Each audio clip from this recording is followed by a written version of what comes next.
Science. He's so smart and he's handsome too. He's gonna read your letters and he'll answer them for you.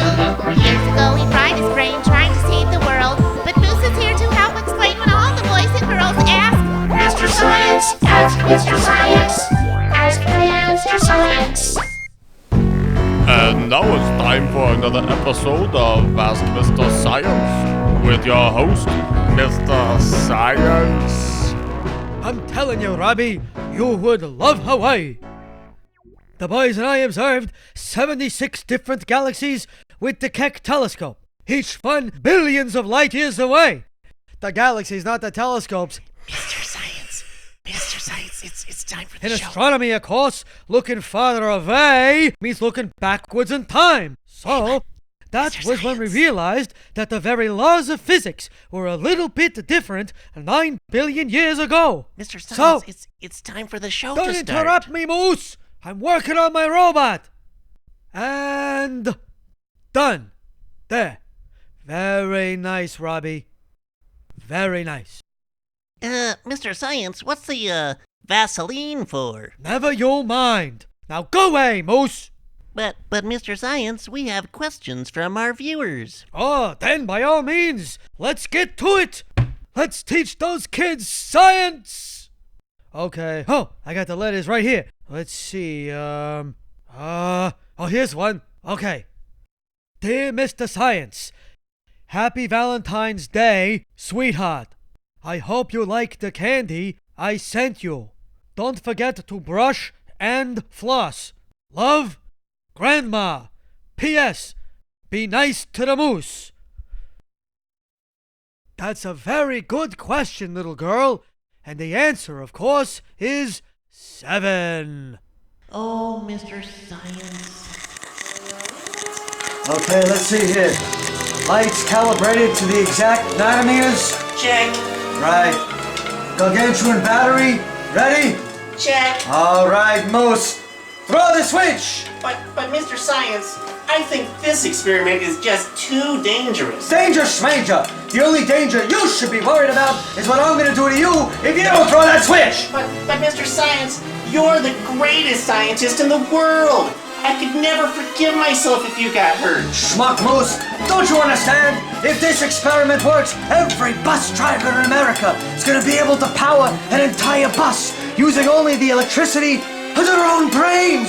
Why, this planet's carbon footprint is going to go from T-Rex to Tiny Tim in under a week. But- Now throw the switch. But, Give me the juice, Moose. oh dear.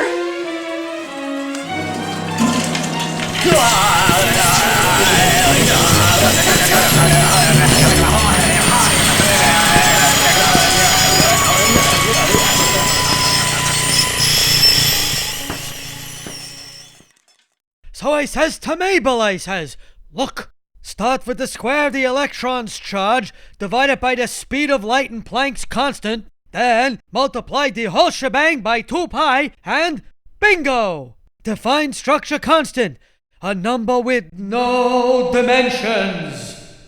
You've got mail, Ivan. Oh, look, Mr. Science. We just got an email from Stephanie Chu of Scottsdale, Arizona. She writes, Dear Mr. Science, what is the smallest living thing on Earth? Ooh, good question, Stephanie. Arizona? Pfeh! That Solheim guy thinks he's so big? Oh, I invented a golf club. Well, big deal. I invented a particle accelerator that runs on cheese.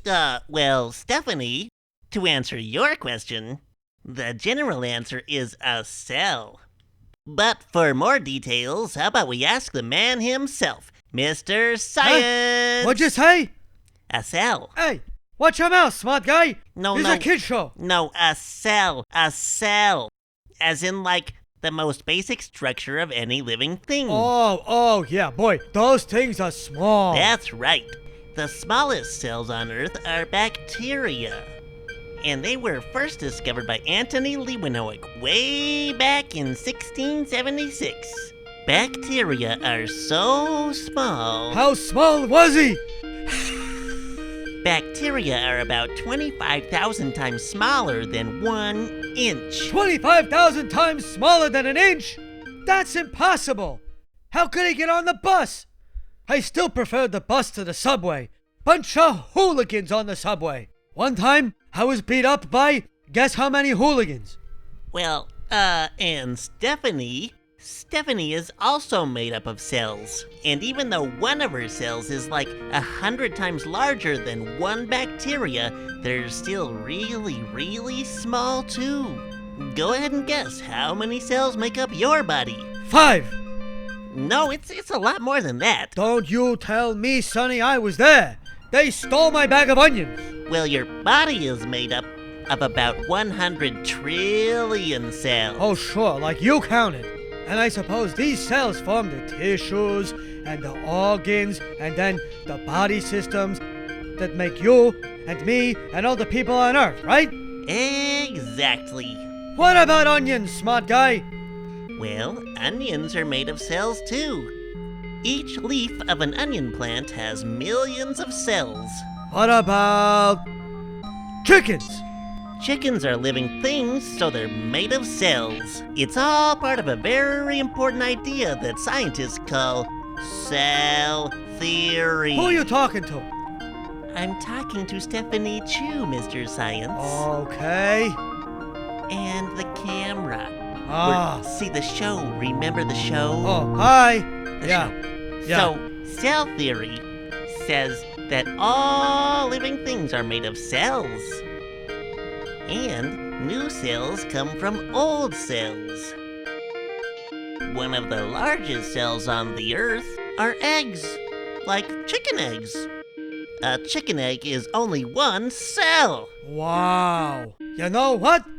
I'm making omelets with plenty of onions. Next time on Ask Mr.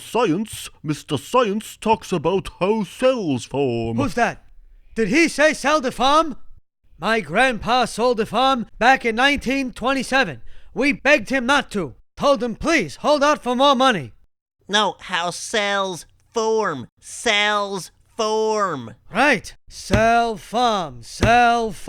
It's all he talked about. Oh, I'll never forget that farm. What a crop of onions we had one year. Bumper crop.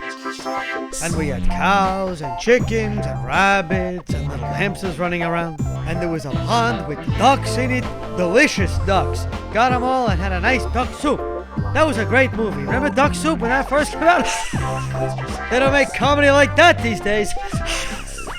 What's that funny guy they think is so funny? You know, that guy I'm talking about? That guy all the kids like? The guy all the kids think is so funny? He's not funny at all. You know who's funny, Moose? Me! That's who! What? Aha! Here's a letter from a little boy named, let's see, Union. Western Union. Huh. Parents must be hippies. Let's see here. Dear Mr. Science, stop. I watch your show every week. Stop. You are the greatest scientist of all time. Stop. Huh. Boy, talk about your mixed messages.